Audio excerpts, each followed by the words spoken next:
audiência. Faz o debate. Pessoal, boa noite de novo. São 20.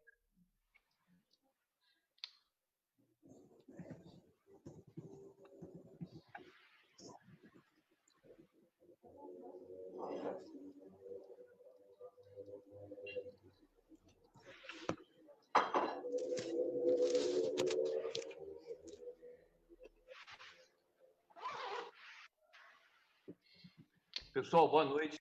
20 horas e 8 minutos, depois de 1 hora e 18 de tentativas aqui. Vamos ver se a gente consegue. Infelizmente, acho que a gente sofreu um ataque de hackers, de sei lá o que, de inimigos da democracia, mas os computadores saíram do ar, a transmissão caiu, eu tentei entrar no ao vivo pelo Instagram, também não consegui. E aí, agora, depois de fazer alguns procedimentos aqui, a gente conseguiu entrar. Então, primeiro para a gente poder justificar essa questão. Aí nós vamos bater um papo hoje, sendo bem rápido e para não nos alongar muito, mas a ideia nossa hoje era escutar e sentir um pouco a questão de Ubatuba, de pessoas que vivem o dia a dia da cidade, né, para poder ver o que cada um está achando de dois lugares distintos, para a gente poder ver o que as pessoas estão achando a respeito dessa questão da pandemia. Nós, para situar um pouco, nós estamos num quadro de que a gente está numa escalada de casos de internação, numa escalada de casos de mortes, o boletim de hoje dão 21 mortes, né? Então, nos últimos 14 dias, parece que a gente dobrou o número de mortes. Está uma discussão muito forte na cidade a respeito do que está sendo feito, então, com muita discrepância de opiniões, e a gente quer ouvir pessoas de diferentes regiões. Então, hoje estão conosco aqui, chamei para conversar com a gente a Nalva, que é arte educadora, que é ativista socioambiental e que mora no Itaguá e que tem relação com essa questão com o segmento da hospedagem. E o Rodrigo, que mora no Ipiranguinha, é ativista social, é universitário e que vai trazer uma opinião da região dele, da pessoa dele, para a gente poder assim, dialogar um pouquinho. Então, eu quero chamar a Nalva, quero aqui, por conta dessa questão, eu não vou, talvez, conseguir ler o nome das pessoas todas que estão entrando aqui, só as que vão estar comentando. Então, eu quero dar boa noite para o Sidney, para a Alessandra, para o Simon, e quero chamar a Nalva. Nalva, além do boa noite e tal, fala um pouquinho para a gente, assim, de como quem está aí numa área que tem o setor de hospedagem, de restaurantes na sua vizinhança, que você conversa, mais as suas relações na cidade, qual está sendo o sentimento a respeito do impacto da pandemia em Ubatuba e também o sentimento em relação a essa escalada de casos que nós estamos observando na cidade. Muito bem-vindo. Boa noite, Nalva. Boa noite a todas e todos. E fico muito feliz de ter você nos ouvindo. Se você quer ouvir o que a gente pensa e o que a gente quer para a nossa cidade, é muito importante ter um porta-voz, alguém que queira nos ouvir e, principalmente, que ponha em prática alguma coisa, se puder, porque nós estamos aqui para somar. E eu sou arte educadora, como você falou, e uma ativista social. A questão ambiental, que também envolve o município, então eu pego e observo da Guarani, que é o ponto considerado, né, a parte mais movimentada aqui do Itaguá, até as periferias também. Fico feliz que o Rodrigo também esteja conosco. E eu suplemento a minha renda, e sendo uma pessoa que ainda não estou aposentada, estou aí na busca da minha aposentadoria, e que depois do golpe as coisas mudaram muito, e eu estou sofrendo, inclusive na minha conta bancária e no meu dia a dia, as consequências disto. Então, eu suplemento a minha renda alugando as minhas suítes, né? As suítes da minha casa. Sempre foi assim, né? Desde que de 2016 para cá, as coisas pioraram. Porque antes eu tinha público aqui na Guarani, né? Um pessoal que vinha aqui das redondezas, que faziam, já tinha aquele público certinho, que fazíamos até amizades. Aquele, ô, dona Nalva, tem um quartinho aí para o final de semana? Eu tenho uma suítezinha muito limpa, tal. Depois veio um público mais de classe média, um pouco, né, mais pessoal fora aqui das redondezas, que aí passaram a ser mais exigente, né? Eles queriam pelo valor menor e exigiam muito mais. Então, tive que trabalhar dobrado esses períodos para agradar esse público, um público um pouco diferente, né? E isso, com a pandemia, se tornou muito pior, porque agora eu estou fechada quase desde que foi, morro de medo de abrir, e é o que acontece com o pessoal aqui da Redondeza também, né? Toda essa região, que é uma região de turismo de um determinado grupo de pessoas, está fechado, reclamando absurdamente porque tem que fechar, e estão assim, entre cuidar da vida ou cuidar das economias, porque muitos, tanto espaços de boutiques chiques ou alguma lojinha que vende algum acessório, todos eles estão sentindo o baque da pandemia.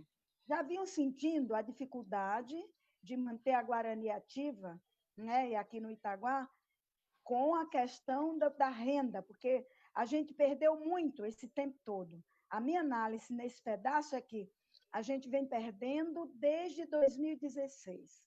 A gente vem perdendo público, a gente vem perdendo poder aquisitivo, muitas lojas fechando e muitos espaços alugando. E não tem quem alugue. Eu percebo isso claramente.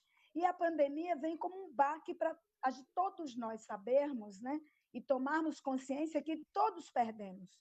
Estamos todos perdendo, né? Agora, abrir também é uma alternativa? Não.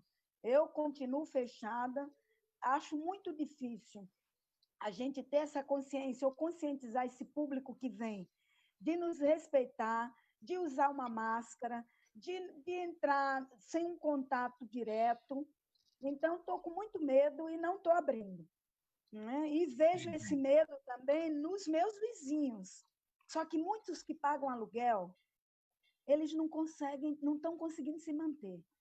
Está difícil. Desde a padaria que eu consumo aqui do lado, até as lojinhas, se eles não são proprietários, eles não conseguem se manter. Ô, Nalva, mas e para esse segmento igual você, da padaria que está falando e tal, vocês, existe, por exemplo, já chegou alguma linha de crédito subsidiado, com carência para poder resistir e tudo mais, ou isso está fechado, não tem acesso a isso? Olha, pelo menos as pessoas que eu fiz a investigação, ninguém conseguiu nada, principalmente os pequenos. Os que têm MEI, o microempreendedor, como é o meu caso, ainda consegue R$ 600, né? Eu não consegui, não é? Mas, né, nem pedi até, Sim, porque a coisa ficou não, tão... Mas a maioria aqui que é microempreendedor ou que tem aquele super simples, uma boa parte que eu perguntei não conseguiu. Não conseguiu, não conseguiu. Não, não. Entendi. Vamos passar para o Rodrigo, então, Rodrigo. A Nalva já colocou aí dessa questão, primeiro do risco de abrir, de estar muito aberto, que ela está fechada. A Nalva tem, até porque ela tem que se preservar também, né, Nalva? Sem dúvida, estou com 70 quase. Né? Mas também essa questão de que ainda assim o movimento também está fraco, né? Então já vinha num movimento de... E aí, Rodrigo, como é que está no Ipiranguinha aí, você que trabalha aí, mora aí, tem conversado com as pessoas, como é que o pessoal está recebendo o auxílio, está tendo dificuldade? Relata um pouco para a gente a situação aí. Bem-vindo. Boa noite, Maurício. Obrigado pelo convite. Feliz de estar aqui, estar com você, estar com a Nalva aqui. E, bom, acho que aqui a realidade vem um pouco de encontro com o que a Nalva está trazendo. Eu tenho conversado aqui, tenho vindo trabalhar no Gaiato, que é um dos lugares onde eu trabalho, e conversado com as pessoas. E assim, aqui o que acontece é que no início da pandemia, nos primeiros 15 dias, a gente sentiu que as pessoas cumpriram, estavam ficando em casa, tal, mas e aí depois veio já uma sensação de desespero. Primeiro porque as pessoas achavam que isso ia ser uma coisa rápida e que logo ia passar. Depois viram que não ia ser assim e começaram a esperar a questão do auxílio emergencial, que demorou muito. Eu trabalhei numa das ações que a gente fez aqui de cadastramento das pessoas, e teve gente que levou quase 3 meses para receber a primeira parcela. Essas que foram prorrogadas, tem gente que está recebendo, mas que só consegue sacar o dinheiro. Tem gente que vai levar mais de 2 meses e meio para poder sacar o dinheiro, então isso é um desespero grande, porque algumas medidas, por exemplo, a história da conta de luz, outro dia eu estava conversando com uma mãe aqui que ela tinha acabado de começar a trabalhar e ela ficou desempregada porque ela trabalhou 15 dias, estava ali no período de experiência, foi demitida logo na sequência porque não tinha previsão de retorno. E uma das coisas que ela comentava é isso: eu estou sem salário, o governo está dizendo que não vai suspender as contas de luz, mas só que ele suspendeu, não teve uma forma de financiamento para que depois eu possa pagar isso com calma. Não, daqui 3 meses, quando voltar a cobrança, eu vou ter que pagar tudo de uma vez. Então, esse sentimento também fez com que as pessoas, né, na prorrogação da quarentena, deixassem de fazer a quarentena. Então, essa falta de confiança de que vai ter um apoio do governo ficou muito presente aqui. Eu tive conversando com outro dia aqui, faz uns 20 dias, porque, assim, na minha família a gente teve casos de pessoas infectadas. É isso que eu queria que você falasse. Tenho 3 casos, tivemos 3 casos na família de pessoas que foram infectadas. A minha irmã foi infectada, mas ela não teve sintomas, ela ficou assintomática. Mas como ela tinha vindo na casa da minha mãe um final de semana antes, então todo mundo teve que fazer quarentena, eu inclusive, porque tivemos que ficar ali um período em casa. Tem uma tia e semana passada um parente da minha mãe, um primo da minha mãe faleceu, veio a óbito por Covid-19. Então são 4 casos, né, aqui na família, na proximidade. Mas o que eu vejo é isso: as pessoas elas têm medo. Algumas acham que não é nada, mas muitas delas têm medo, mas ao mesmo tempo elas não confiam que dá para esperar.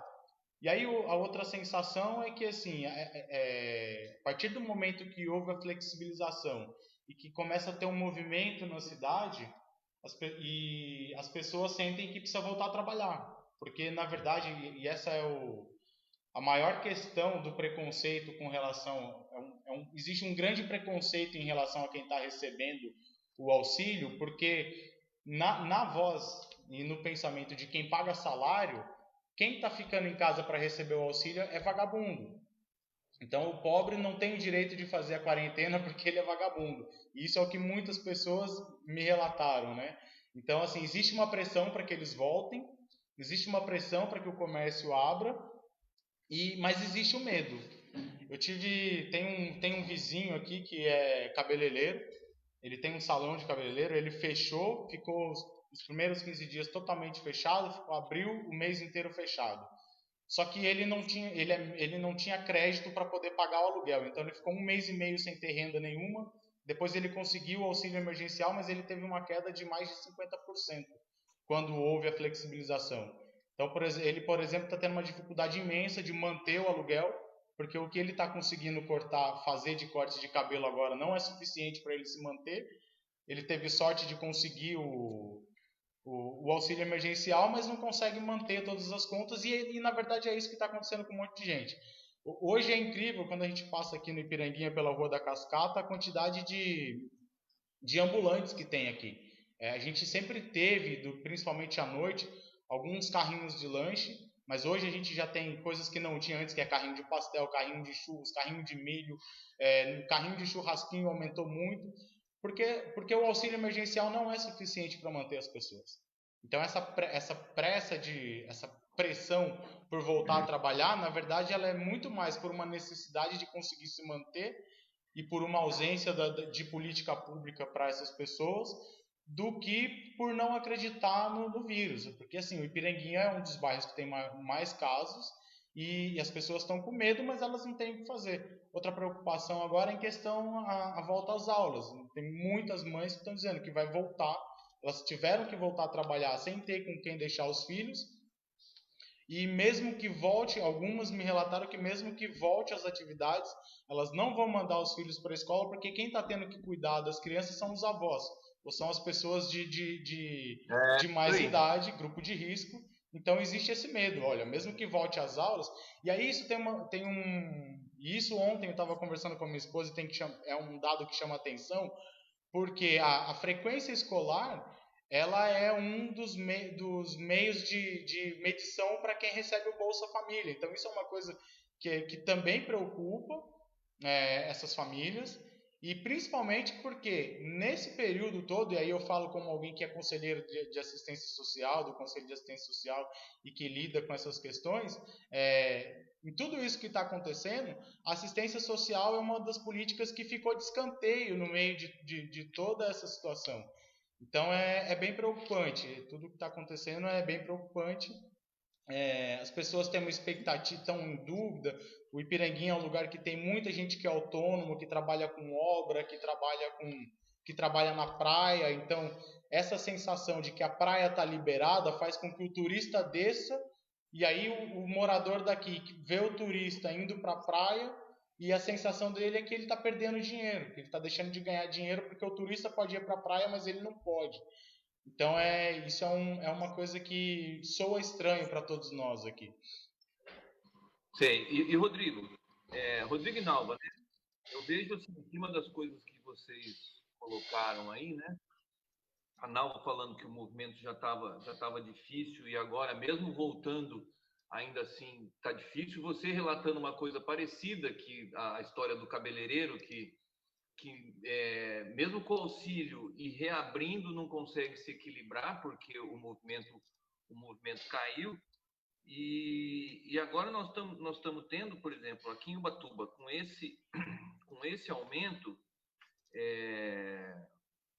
os casos chegando. Por exemplo, no Itaguá chegaram casos ali muito próximos, inclusive próximos à minha irmã, que mora no Itaguá, né? Me ligou ontem ela falando de pessoas muito próximas ali. E você já relatou que teve um tio que teve essa questão de morte pela Covid, né? E a polêmica entre abrir ou a gente fechar mais para poder cortar esse surto que nós estamos, ou a gente abrir mesmo, é complicada, né? Porque você vê que do jeito que nós estamos assim, as academias não estão podendo funcionar. Só que tem coisas que são muito menos controláveis do que uma academia, teoricamente, né? E que estão abrindo. E a gente está preocupado, porque eu vejo as pessoas me cobrando na rua, por exemplo, a respeito de se o hospital vai ter capacidade. Nós estamos hoje com 18 internados, eu não sei no hospital de campanha se isso soma os dois, mas há uma apreensão de quem mora aqui, né? Sim. Dessa situação. E com a volta às aulas, a mesma coisa, é uma coisa tão pressionada que o governo do estado e o governo municipal pode estar pensando em fazer. O municipal ainda não falou muito nessa questão, mas que eles, inclusive, parece que vão deixar a responsabilidade sobre isso nos pais, né? Porque vão tornar facultativo ir, né? Então, meio que assim, olha, nós voltamos às aulas, mas vai quem quer, ou seja,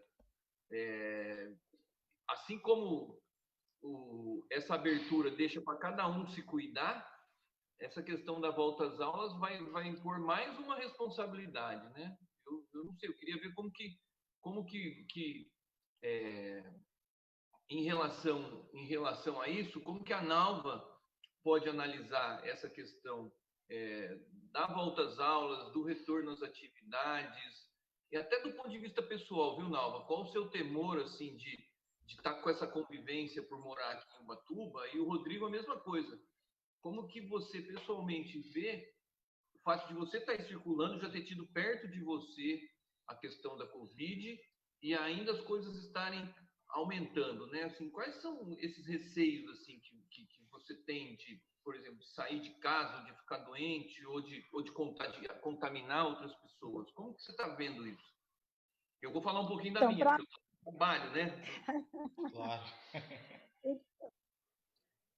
Então, para mim, o que eu percebo eu estou vivendo isso em casa, porque eu tenho 2 netos e desde que começou a pandemia, que eles não estão indo para a escola, né? E a dificuldade do ensino remoto é muito complicado, porque o que é que eu tenho? Eu tenho os professores, né? Porque eu, como professora, e mais 2 irmãs aqui em casa também, né? A dificuldade que elas estão tendo, que é a Vera, minha irmã, que trabalha na PAI, tem que preparar todas as aulas, todos os dias, relatório, e mandar para uma família paiana, né? Não é, o aluno sozinho não se resolve, são alunos especiais. E eu fico participando e vendo o quanto ela fica o dia inteiro resolvendo, né, e preparando aulas remotas. E a minha outra irmã, a mesma coisa, a Meire, né? Trabalha numa escola particular também, mas que tem que preparar todas as aulas cuidadosamente para que essa criança receba e ainda tenha o estímulo de ficar ou num celular, que geralmente os alunos dela têm, e outros que às vezes não têm, como são os coleguinhas do meu neto da Escola Marina Salete. Às vezes eles vão para a casa da minha filha para poder utilizar o celular também, né? Que é uma dificuldade grande de alguns. Mas como que vai voltar com toda essa dificuldade que a gente tem de, primeiro, fazer os testes e depois saber qual a criança que está bem ou não? O distanciamento, ele não está claro de que ele somente 1 metro de distância ele vai nos proteger, né? E eu percebo que a irresponsabilidade de algumas pessoas e famílias, inclusive, que vieram de fora esse final de semana, né? O período que eu precisei transitar no Perequê, no Itaguá, todos sem máscara, sem o menor cuidado com a pessoa que está passando. Se a gente tem um calçadão enorme desse, quando eu já vou procurando sair de lado para não estar cuspindo ou trombando em outras pessoas, né? Já que eu estou de máscara, o outro não está, eu vou me livrando deles. As pessoas, uma boa parte, principalmente quem segue os conselhos do nosso presidente, eles tripudiam, eles olham e ainda dão risadinha. A gente já vê que eles têm uma conduta, são pessoas que têm uma conduta totalmente incoerente com o que está acontecendo. E muitas vezes são transmissores e não sabem, né? A família do meu genro, 3 ficaram. E os 3 médicos. O primo, a mulher que é médica, e o pai, o sogro, o pai dela. Ele ficou muito mal, que era mais velho. Quer dizer, se os médicos têm todo esse, né, estão altamente vulneráveis, estão se cuidando para proteger a vida do outro, o outro que não está na rua, eles não estão se preocupando. A minha preocupação com a chegada de muita gente é exatamente essa falta de responsabilidade. E nós estamos num município muito desigual também, né? Onde os que vêm se acham acima, né, dos que estão, não respeitam os moradores. E isso é muito difícil. Né? Mas eu me preocupo muito também com o comerciante que não está pagando seu aluguelzinho e que está fechando suas portas. Acho que era uma hora da gente bater firme aí, ou nos deputados, ou para que o governo, né, principalmente o recurso que existe, que é nosso, que é da população, deveria estar disponível. O que a gente vê nas redes sociais é quanto que foi mandado para essa ajuda que as pessoas estão tendo, como se fosse uma esmola. Quer dizer, a impressão que se tem é que esse dinheiro não é nosso, esse dinheiro está lá para esses momentos, né? Momento de dificuldade do país, momentos de pandemia, momentos de guerra. Ninguém, né? Então, cadê o nosso direito? Eu vejo que a gente, cada vez mais, só tem perdas de direito, perdas de renda e perdas de saúde. Então, isso vai deixar o nosso psicológico, né? Nosso estado psicológico mal. Dos velhinhos que nem eu, até a criança que mudou a vida inteira, como é o meu neto e a minha neta. E você sabe que esse é um dado importante, né? Que o Rodrigo, inclusive, já participou de umas lives aí, que é a questão da assistência psicológica, né? Nesse tempo de pandemia, porque os professores estão com dificuldade de se adaptar com essa questão do ensino à distância, porque foram pegos de surpresa, e precisa de treino. Outro dia na live foi comentado que os professores estão usando equipamento próprio, né? O celular é próprio, nem todos têm o celular com capacidade para transmitir as aulas. Além do número do contato pessoal deles que foram divulgados, eles estão tendo que fazer a live dentro da sua casa, então uma invasão. Além da perda da privacidade, e estão sendo cobrados, e assim, apesar de ter reconhecimento, que você vê e tal, mas assim, ainda assim é uma carga muito grande, né, Nalva? Muito. Eu vejo que, assim, eu quero só comentar, para depois passar para o Rodrigo, a questão que você falou dos comerciantes, porque a gente precisa deixar muito claro isso para quem está nos vendo e para quem vai nos assistir depois, que assim que começou a pandemia, o governo queria pagar, o governo federal, além de sabotar toda a parte médica, a parte da ciência, o governo federal queria pagar R$200 só para quem tivesse Bolsa Família. Essa era a proposta inicial. Foi preciso de muita luta, muita disputa para que conseguisse chegar num consenso para pagar R$600 por pessoa e R$1.200 por família. Afora essa disputa que teve e que continua tendo, né? Sim. O que a gente precisa colocar é que na mesma época que o governo queria dar R$200 e relutou em levar os 600, 800, o governo de cara pôs R$1,3 trilhão à disposição dos bancos, para os bancos renegociarem as suas dívidas com os clientes, para os bancos até terem dinheiro para emprestar. E os bancos não socorreram com esse dinheiro disponível, mas eles não quiseram baixar os juros exatamente para os pequenos comerciantes, para as pessoas jurídicas, para os profissionais liberais, ou seja, não criaram nenhuma linha de crédito com juro baixo, com carência, para que as pessoas pudessem pegar um dinheiro e falar, vou pagar um juro baixo, começar só daqui a 6 meses a pagar, para dar tempo de fôlego. Então, eu queria falar isso, tanto eu que sou da área de saúde, como os pequenos comerciantes, como os autônomos, igual o Rodrigo falou, que muita gente lá vendendo como autônomo na Rua da Cascata, é exatamente porque o monopólio de 5 bancos e sem o governo falar que tem a linha de crédito com o juro subsidiado, faz com que os bancos não queiram emprestar, porque a hora que ele empresta com juro baixo para quem está devendo ou para quem vai manter, as outras pessoas vão também querer renegociar por juro baixo. Então, o banco está jogando contra a gente, contra os pequenos e médios. Sim. Essa é uma das questões para quem te conhecer, algum pequeno empresário, algum profissional liberal, precisa colocar isso. E isso não é uma coisa que carece de interpretação, Maurício. Isso foi uma fala explícita do Paulo Guedes naquela reunião de 2 horas e meia. Então, isso não é nem algo que carece de interpretação. Está dito, está colocado e está explícito.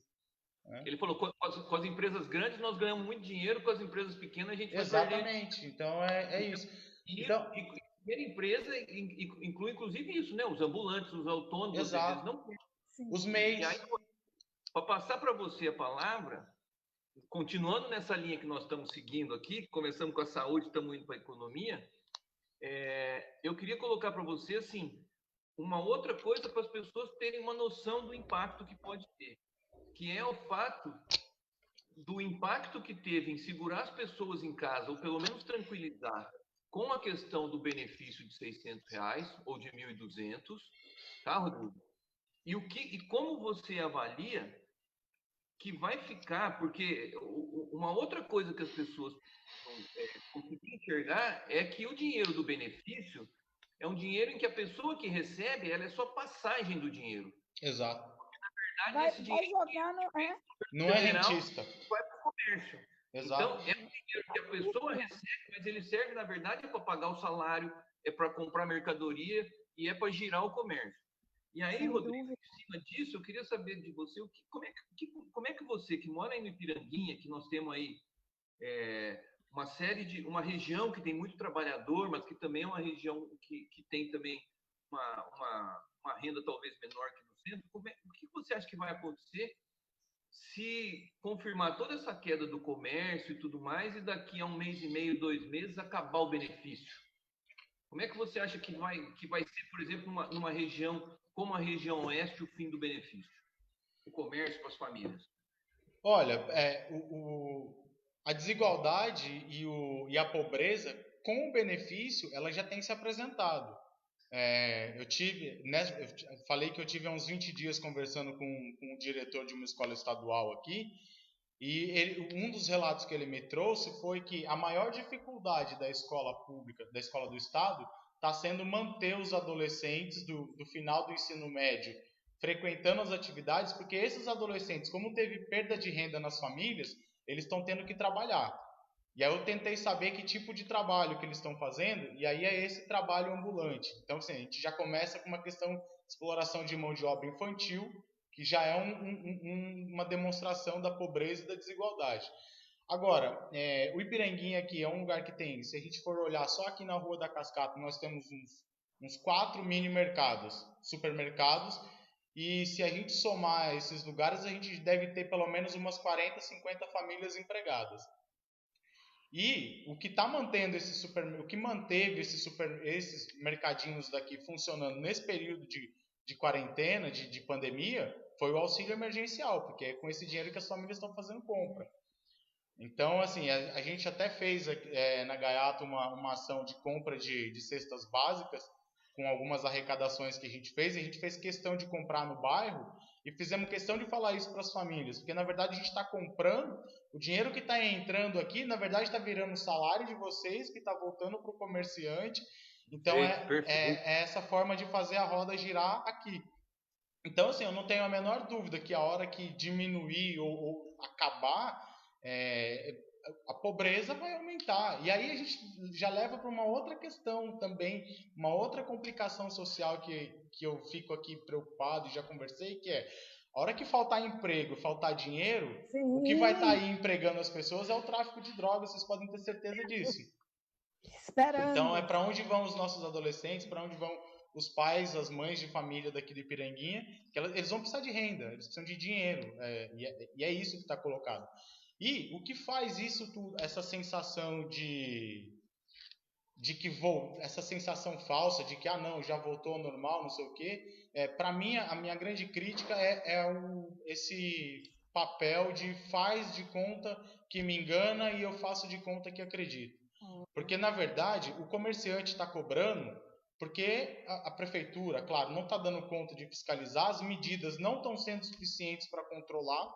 Então, quando eu tenho a praia aqui, quando eu libero o comércio de praia para voltar, ainda que seja parcialmente, e isso é muito importante ficar claro que a gente não está contra os comerciantes de praia. A gente quer justamente que o governo libere crédito para essas pessoas, para que elas não pressionem os trabalhadores para voltarem.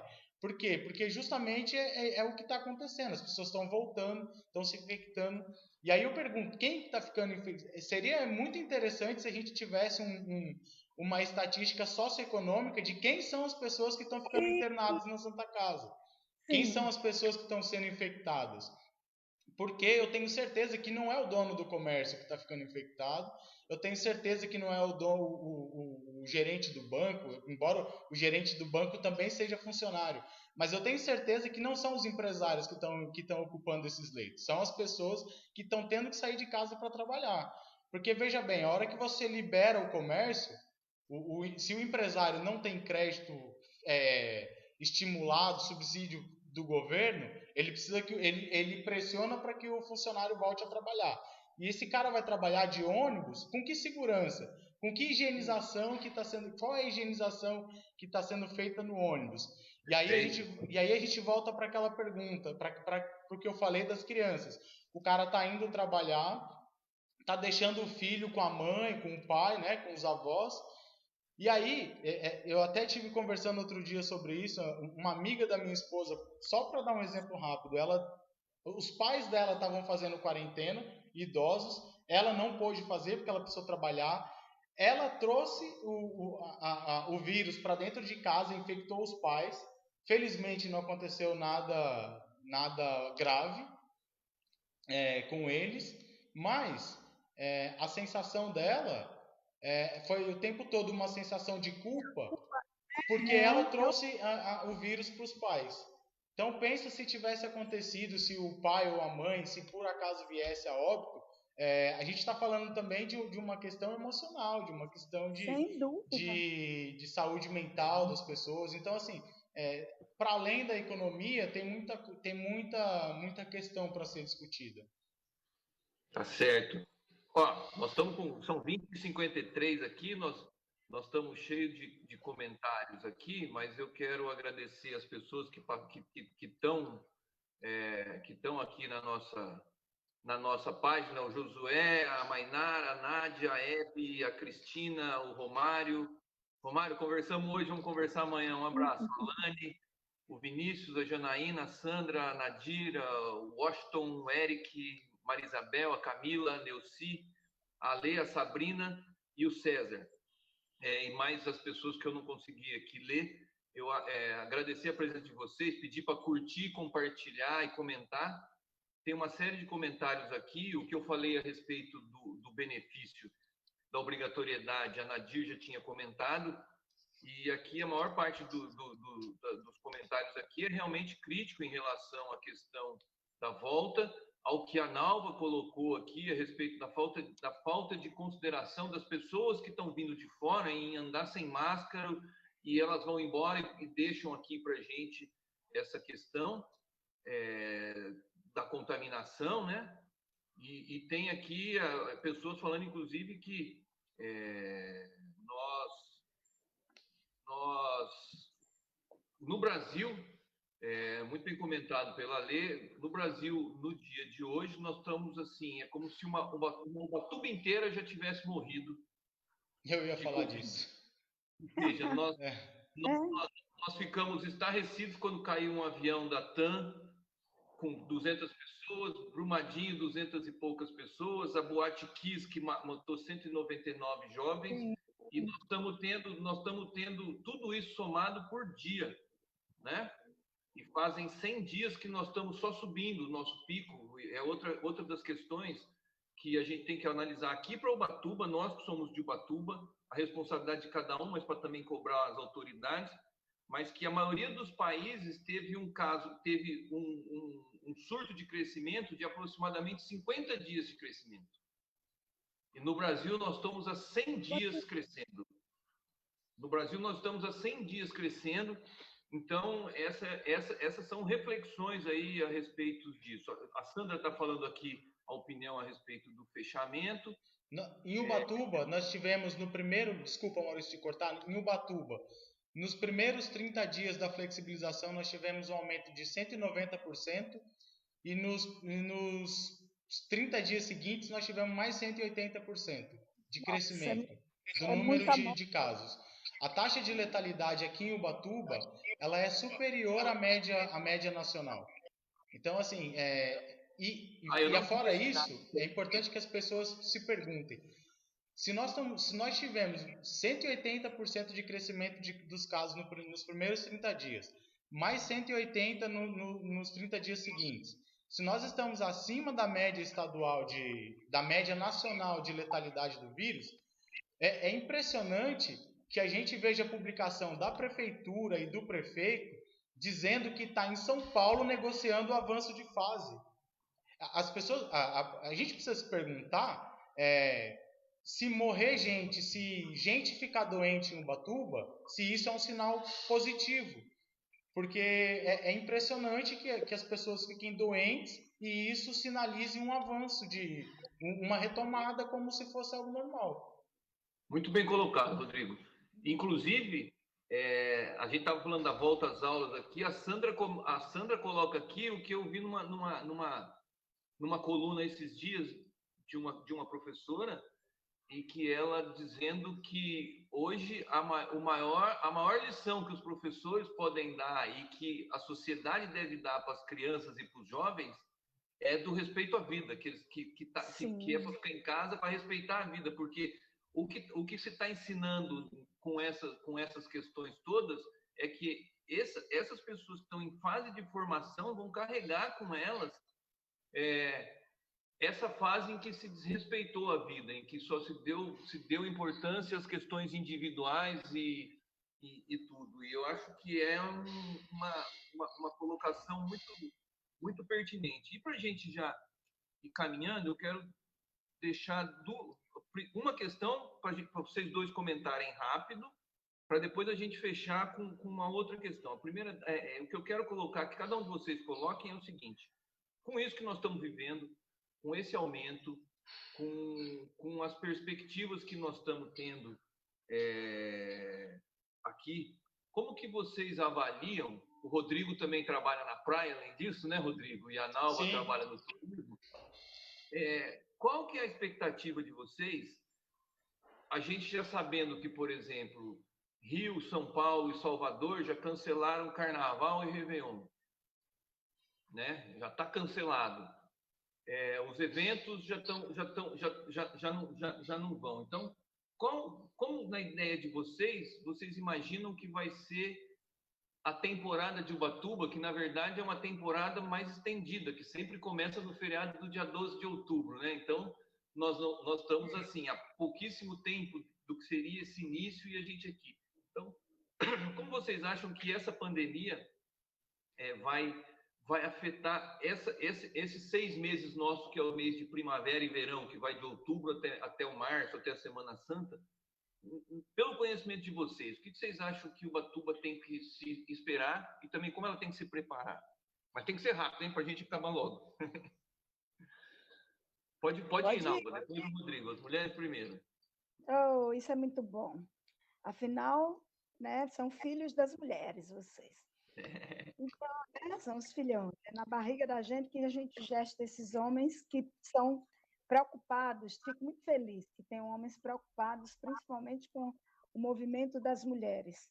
Porque acho que em Ubatuba, as mulheres vão ter que reclamar muito, né? Já que estamos falando de mulheres. Porque a grande maioria de professores são mulheres, uma boa parte. A grande maioria das trabalhadoras são mulheres também. Né? Os homens, eles se organizam, vão para um trabalho, talvez alguns trabalhos mais duros, mais braçais, mas o trabalho contínuo e de cuidar sobra para nós. Né? A mulher que é a cuidadora, é a mulher que tem não só aquele trabalho que ela desenvolve fora, como eu vejo aqui na Guarani, 2 da manhã, 3 da manhã, elas indo embora para o Sés Marias, para o Sumidouro, longe, tudo de bicicleta. Uma grande maioria delas ajudante de cozinha, passam os seus dias, entram 8h30, 9 da manhã, se é para almoço, saem 3, 4 da tarde, quando saem, né? Muitas vezes não dá tempo nem de parar. E as que entram nesse horário vão 2, 3 da manhã para se locomover.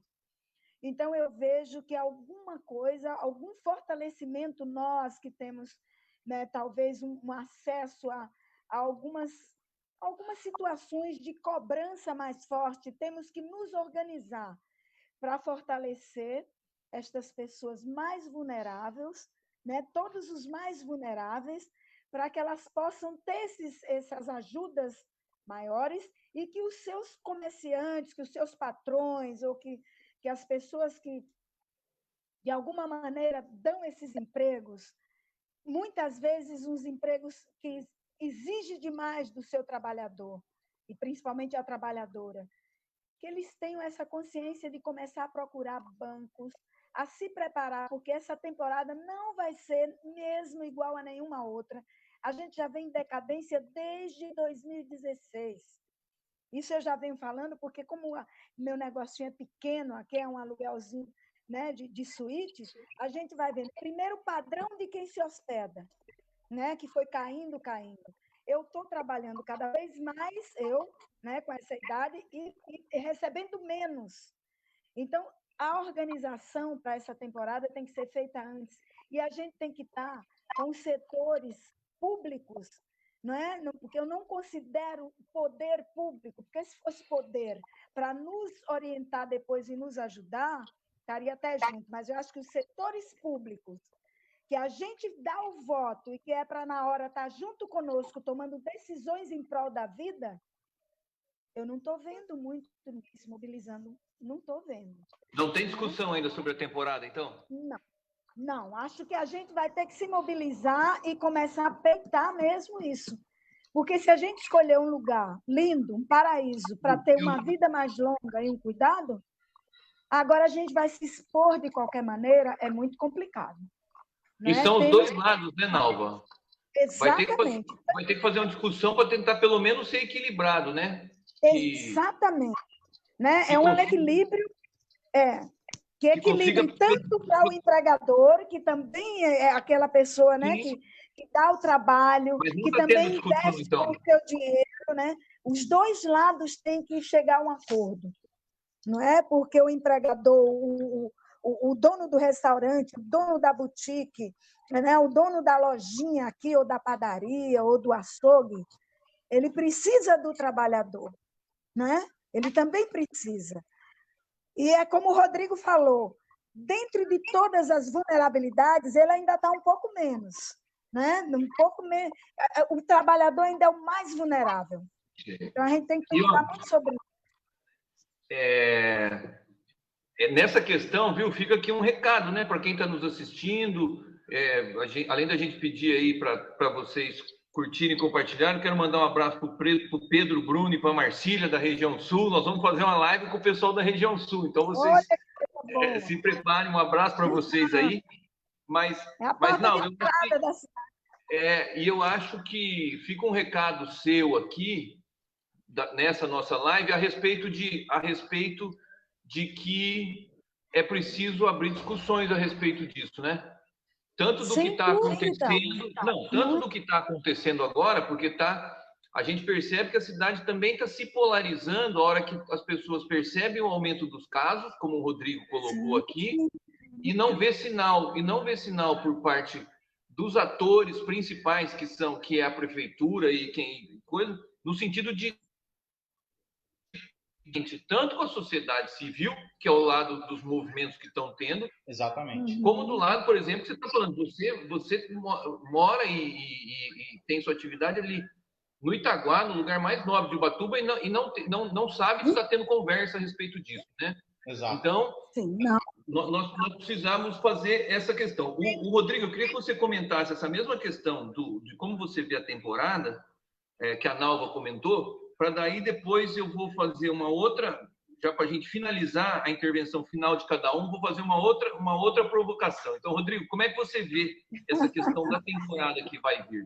Olha, inclusive até nessas conversas que eu tive, a minha expectativa, pelo menos no setor como, né, eu também sou ambulante, eu e minha esposa, a gente tem um trailer lá na praia, e pra gente a expectativa não é boa, principalmente porque é na Praia Grande, e a gente sabe que na Praia Grande o que tem, um dos maiores, o que tem força ali, principalmente, são os turistas que vêm de excursão. Então eu não acredito que excursão é uma coisa que vai rolar para essa temporada. E isso, muitas pousadas, que principalmente naquele período ali que passou a primeira quinzena de janeiro, que já muda um pouco o fluxo e que vai se mantendo até quase final de abril, Semana Santa, isso eu acho que vai cair muito.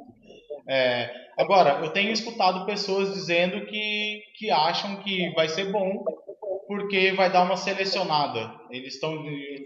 Esse foi o termo que eu escutei, porque justamente agora estão vindo pessoas que vão vir sozinhas e que vão gastar mais. Então, tem algumas pessoas achando que vai ter isso. Agora, a minha expectativa em relação à temporada não é boa. Não é boa para quem aluga casa, não é boa para quem tem pousadas pequenas, e enfim. Eu acho que... E aí vocês tocaram num ponto importante, que eu não tenho visto nenhuma discussão a respeito, nenhuma questão de planejamento. Eu acho que esse ano nós não vamos ter turismo externo, eu acho que não vai ter turista de fora do Brasil aqui, a gente vai ter pessoas que vêm de São Paulo, que vêm aqui do Vale, mas não vejo nenhuma movimentação no sentido de planejar a temporada, de planejar o turismo. Vocês tocaram num ponto que eu já falei, inclusive em outras lives que eu participei, que a sociedade que não é empresária, que não é comerciante, não participou dessa discussão, não participou da discussão da reabertura. Vocês devem ter acompanhado pelas postagens da prefeitura que quando foi fazer a reabertura, os ambulantes não foram consultados, só os donos de quiosque e os donos de restaurante, né? E o pessoal da Feira Hippie, da feirinha, não foi consultado. Não houve uma conversa, por exemplo, eu não vi o Conselho Municipal de Saúde sendo consultado ou se manifestando, Conselho de Turismo, não vi Conselho de Assistência Social. Então, fica uma coisa muito centralizada, muito elitizada, como se a população trabalhadora não fizesse parte desse problema de saúde pública. E são os que estão sendo infectados. Antes de passar para as considerações finais com o último comentário de cada um de nós aqui, essa questão que o Rodrigo colocou e que a Nalva a respeito da temporada, eu fico olhando, por exemplo, pelos pequenos e médios empresários de Utuba nessa pandemia, mais os profissionais liberais, e a sensação que eu tenho é que, por exemplo, essa classe que é de pequenos e médios empresários, de profissionais liberais, de autônomos, ela não tem chance de tirar férias pelo próximo ano. Porque está desfalcado. E se isso é aqui onde a gente conhece, que é Ubatuba, com certeza está acontecendo isso em Taubaté, está acontecendo isso no sul de Minas, está acontecendo isso na região metropolitana de Campinas, de São Paulo. Campos do Jordão. Campos do Jordão, e, portanto, vai ter uma queda, porque as pessoas vão vir para ficar menos tempo, vão vir para gastar menos, e aí não vai compensar, em termos de volume de dinheiro, pelo volume de pessoas que nós temos trabalhando no turismo, não compensar essa selecionada, que pode ser que aconteça, e que, como disse aqui uma das pessoas, ela é uma linha meio higienista e exatamente. Ou seja, não dá direito a quem tem menos recurso de vir curtir as nossas praias, ter acesso a um verão de qualidade, mas talvez não seja suficiente. Então, a avaliação que o Rodrigo e a Nalva fizeram é muito parecida com a minha. Eu particularmente, acho que vai ser uma temporada com menor volume de dinheiro. Sim. Talvez as pessoas que não vivam do turismo em Ubatuba achem que a temporada vai ser um pouco mais confortável, com menos muvuca e tudo mais. Mas vai ser uma dificuldade. Na minha avaliação, vai ter que ter muito, muito cuidado com a saúde na temporada, porque o aumento de movimento causa o aumento de acidentes de trânsito, de intoxicação, de queimadura, de afogamento, e aí, junto pode vir continuar essa epidemia e a gente ter a soma dessas duas coisas, né? Isso. Hoje nós então, sobrecarregar o sistema de saúde por conta disso, então, eu vejo com muito perigo e concordo com o que você falou, Rodrigo, de que eu não tinha esses dados, eu achei que tinha mais gente sido conversado, mas o fato de Conselho Municipal de Saúde, de Assistência Social, de Turismo não ter participado das discussões, a Associação dos Ambulantes, a Associação da Feira Hippie, é realmente um sinal de que de que não tem diálogo. Não, além de não ter tido diálogo, estão sendo tomados baseadas em um único ponto de vista, ou seja, sem muita, não é nem sem democracia, né? Que é também, mas sem ouvir todos os lados. Isso pode com o passar dos meses que já estão passando com essa questão da alta pandemia, pode dar ruim, né? Eu acho. Exato. Eu e aí, Maurício, assim, pode falar. Não, eu ia dizer só que essa questão, né? As coisas elas não ficam desamarradas. Quando a gente fala, por exemplo, quando você traz isso, né, de que vai circular menos dinheiro na temporada, isso faz uma projeção para a gente, não só para a temporada, mas para todo o ano que vem. Porque se a gente for parar para pensar, muitas das famílias e muitos dos pequenos comerciantes de Ubatuba, eles conseguem movimentar um volume maior de dinheiro durante a temporada para se manter durante todo o ano. E aí esse se manter durante o resto do ano é que faz com que os comerciantes locais, os pequenos comércios, funcionem. É isso que faz com que os mercadinhos do Ipiranguinha se mantenha, da estufa. Por quê? Porque muitas dessas famílias ganham dinheiro para se manter durante o ano no verão. Então, eu já conversei nessas semanas que eu tive conversando, eu conversei com 3 pessoas que são meus vizinhos ali na Praia Grande, que já falaram que não vão trabalhar nessa temporada. Porque eles estão com medo. Por quê? Porque tem muita gente que tem licença há muito tempo e, portanto, são do grupo de risco. Verdade. Para finalizar, gente, nós estamos já 1 hora, entramos 20h17, entramos 1 hora, 1h15 depois do nosso horário, por causa dos problemas, mas graças a Deus estamos fazendo uma escuta legal. Então, são mais de 70 comentários, mais de 50 pessoas já passaram por aqui. Reforçar que a gente quer que mais pessoas venham falar com a gente, venham nos dar opinião. Então, que todo mundo compartilhe, curta, e os comentários que a gente não responder aqui, ou chegarem a partir de hoje à noite, a gente responde no domingo ou no sábado.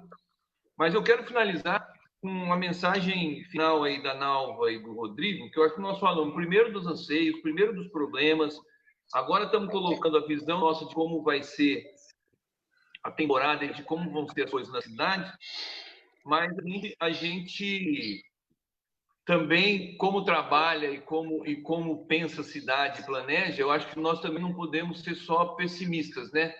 A gente tem que acreditar que há alternativas e que há saídas para isso. Portanto, nesse ano, que é o ano da pandemia, é o ano dessa crise que nós temos aí, depois de todas as perdas, mas também é o ano de renovar a esperança, porque tem eleição municipal.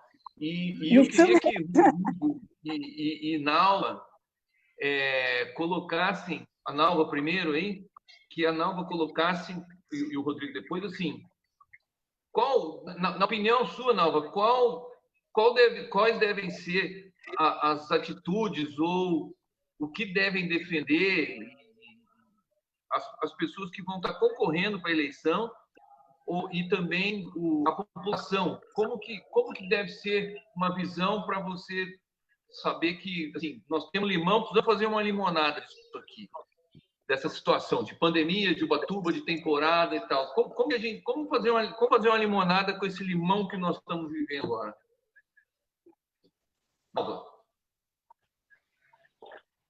Pode já fechar, é coisa sintética, hein, para a gente poder ir. Vamos lá. Nalvinha, você. Eita, acho que caiu a Nalva, hein?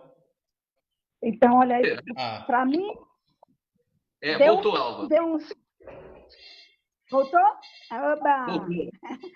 Olha, para começar, como ambientalista, a defesa da nossa natureza, do nosso verde, que é um privilégio a gente morar dentro de um parque. A gente tem que estar orgulhoso. Todos nós aqui temos que estar orgulhosos de estar dentro de uma natureza vasta da Mata Atlântica aqui dos nossos, né? Nalva? Tá me ouvindo? Já estou saindo aqui. Peraí, voltou?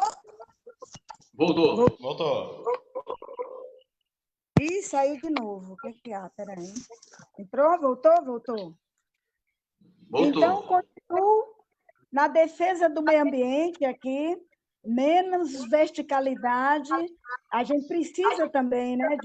Temos pouco espaço, mas não precisamos exagerar e nem achar que é só a construção civil que mantém a economia da cidade alerta. É também a construção civil, mas não é só, né? E ficar atento para que a boiada não passe por aqui, né? Devastando, porque já estamos sabendo e estamos vendo qual é o resultado da devastação da natureza, né? E da Mata Atlântica. Queremos praias sem cocô, queremos tomar nosso banho em praias limpas, né? Continuar tendo um litoral bonito né? Um litoral lindo, com uma mata atlântica em volta, exuberante. E o homem junto também, né? Fortalecer a economia local. Né? Tá dando para ouvir? Estou achando que está cortando, né? Estou ouvindo. Pode falar. Fortalecimento da economia local, fortalecer o emprego e renda aqui no município, não é? Que a gente, qualquer problema, qualquer questões, né, seja enchente, seja sempre o pequenininho é que sofre. É uma cidade, o Batuba é uma cidade muito desigual. A gente tem que não batalhar para que a gente tenha, foi uma coisa que você fez muito bem, Maurício, entrelaçar os bairros periféricos com o centro. Nós temos uma riqueza grande humana, uma diversidade cultural maravilhosa. Então, se tiver um turismo de conhecimento responsável, envolvendo a cultura, envolvendo todo um trabalho de produção local, né? Trabalhando com a biodiversidade, trabalhando com materiais da mata. Tem muita coisa da mata que cai, como trabalhar as palhas, as madeiras que caem ser direcionada para o artesão, como foi feito, né, anteriormente. Uma merenda escolar de qualidade, favorecendo o produtor rural local. Você vê que hoje as meninas que se formam em biologia, se formam em técnica ambiental, em agronomia, estão querendo produzir no município. Então, a gente tem cenoura de qualidade, abóbora, tudo produzido aqui. A merenda escolar anteriormente era uma boa parte, né, era comprada no município. Isso faz com que a economia circule. Cesta básica, que agora sempre vem aí pela assistência social, tinha que ser comprado no município, como fez o Rodrigo. Compra no município para que os pequenos comerciantes, ou mesmo os mercados locais, possam se manter. Né? Eu acredito que é uma coisa para o próximo gestor, né? O próximo prefeito, né? Quem entrar, pare para pensar um pouco nisso também. Né? Seja ele qual for, o atual ou o que ganhar, e tenha essa preocupação, né? Em favorecer a economia local. Né? E, com isso, esse exemplo da gente estar fazendo essas trocas é que vai enriquecer o munícipe, e ele tem que estar com a voz e a vez deles em todas as instâncias. E se a gente viu esse ano o que aconteceu na Câmara. Alguns vereadores não querem nem que a gente chegue lá. Quando você pede um dia de púlpito para subir, para falar, isso aborrece alguns. Pessoas que são amigas da gente e que acham que é dono do município. Temos que parar de pensar que um vereador, um prefeito ou um deputado é dono das coisas. Não, eles estão lá para administrar junto conosco. Senão acontece o que estamos vivendo agora. Entendeu? Só vem de cima para baixo e os que estão embaixo ainda imitam o que está em cima como se fossem seus deuses, que estão levando para o precipício e nem percebem. Quer dizer, a gente tem que aprender a usar o conhecimento a favor da vida e não se tornar emburrecidos e seguidores de quem nos mata. Isso não é um pensamento e uma ação inteligente. Obrigada pela oportunidade. E é raro a gente ter alguém que nos ouça. Isso é importante. Muito bom. Está fazendo uma atitude boa e digna.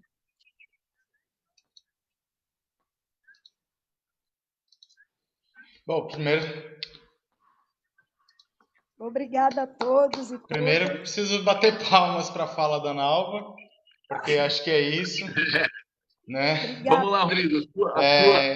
Eu acho que a Ana Alva foi perfeita na colocação de que, economicamente, a gente precisa pensar em como que a gente faz o dinheiro de Ubatuba circular aqui dentro, já que a gente vai ter menos recurso vindo de fora.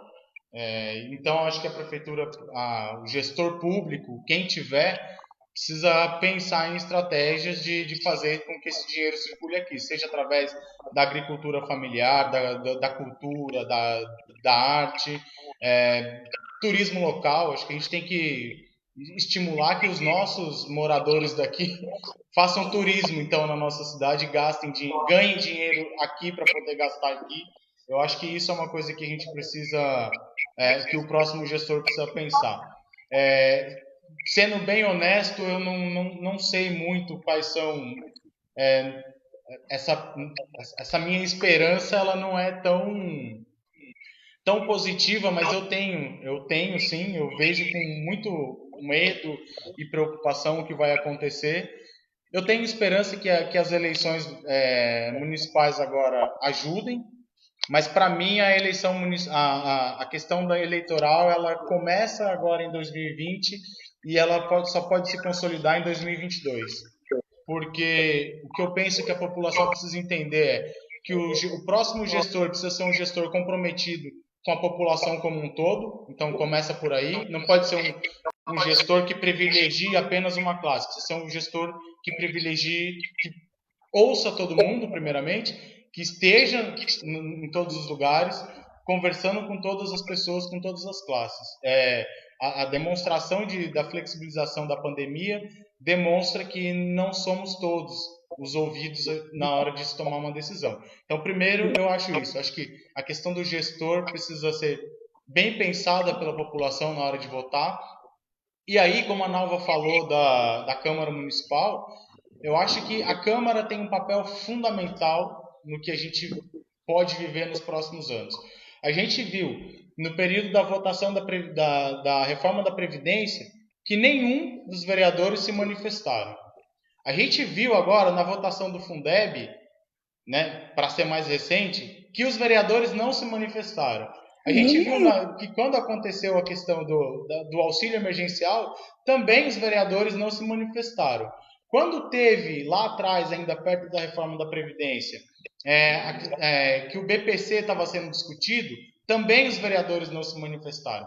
Então, para mim, a eleição municipal ela traz uma grande esperança que a população consiga escolher um gestor que seja próximo de todo mundo e vereadores que entendam os impactos das decisões lá de cima no nosso município. Por exemplo, eu gosto de dar o exemplo do BPC, que o BPC injeta em Ubatuba 24 milhões por ano. 24 milhões por ano, não é pouco dinheiro. Isso é um dinheiro que reflete no comércio local. Isso só para dar um exemplo. Nós temos hoje mais de 6 mil pessoas recebendo Bolsa Família. Se você multiplicar isso pelo valor mês, valor ano, é dinheiro injetado no nosso município. Portanto, quando tem uma decisão nessa esfera, lá em cima, os nossos vereadores precisam se manifestar. Eles não podem ficar calados como ficaram agora no Fundeb, como ficaram lá atrás no auxílio emergencial e como ficaram em outros momentos. Então, a grande esperança para nós é que a gente tenha um gestor sensível às necessidades da população, sobretudo nas periferias, nos bairros mais afastados do centro, e vereadores que pressionem, porque o que a gente vai precisar muito é de vereadores que pressionem os seus deputados lá em cima para que a gente consiga trazer investimento, trazer recurso público e, principalmente, garantir a renda básica. A renda básica para as famílias vai ser fundamental para que a gente consiga, economicamente, financeiramente e socialmente, fazer com que a cidade não pare e com que a pobreza não aumente, com que o tráfico de drogas não aumente em consequência da pobreza, com que a desigualdade não se fortaleça. Eu acho que é isso que a gente precisa. A eleição, para mim, ela é um ponto de esperança, mas ela é uma esperança que começa agora e só termina em 2022, porque é onde a gente consegue, de fato, finalizar um processo.